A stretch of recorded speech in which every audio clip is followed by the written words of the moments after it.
Supervolcano eruption reveals what could have driven humans out of Africa. Contrary to what we may have assumed about the migration of modern humans out of Africa, at least some movement may have been driven not by green corridors but by privation. A new analysis involving volcanic glass found in Ethiopia reveals humans lived in what could have been drought conditions in the Horn of Africa 74,000 years ago, forcing them to adapt and possibly travel to maximize available resources, following seasonal rains and water holes where food was more plentiful, could have created what a team of scientists calls blue highways that facilitated a dispersal out of Africa and into the big wide world.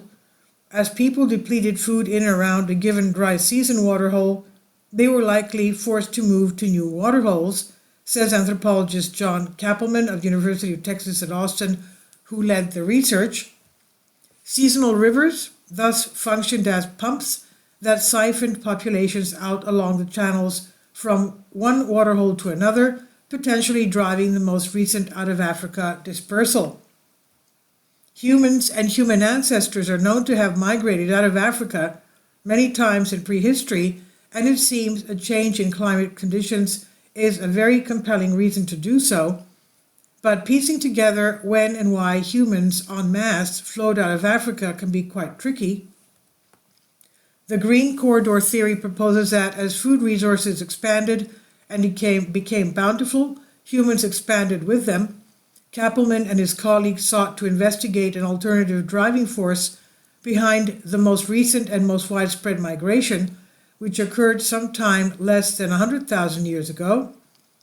Their research focused on the Shifta Metame 1 archaeological site in what is now northwestern Ethiopia, that's basically south of Egypt, investigating how people there lived, and there they found stone tools, the bones of animals and the people consumed, the remnants of their cooking fires, and microscopic shards of volcanic glass known as cryptotephra that matched the chemistry of the Toba eruption. One of the groundbreaking implications of the study, says archaeologist Curtis Marion of Arizona State University, is that with the new cryptotephra methods developed in our prior study in South Africa and now applied here to Ethiopia, we can correlate sites across Africa and perhaps the world at a resolution of several weeks of a time. Cryptotephra are smaller than the width of a human hair, but they can reveal a lot about human history. For example, cryptotephra can help reveal the extent of the eruption's reach. Previous studies showed ash from the eruption in other parts of Africa, but they also help scientists pin down the date for archaeological artifacts.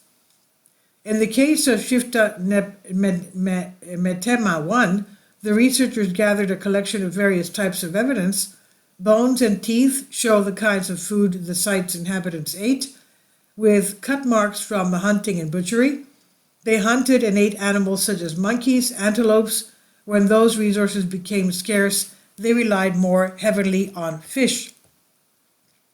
Interestingly, some of the stone artifacts found at the site are consistent with arrowheads. The researchers say that this is the earliest evidence of archery found to date. The researchers also conducted oxygen isotope analysis on mammal teeth and fragments of ostrich eggshells found at the site. The ratios they derived were consistent with a period of high aridity.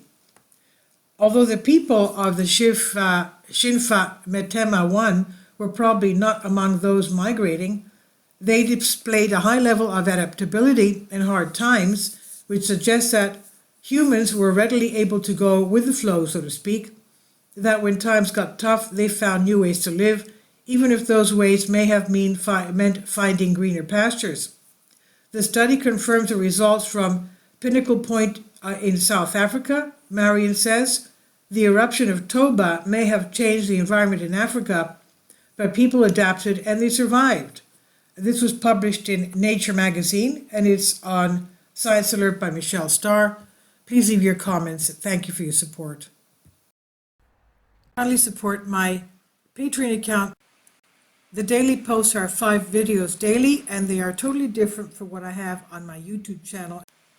Thank you so much for your support and that you find all my content so interesting. You'll find the Patreon account details in the description box below.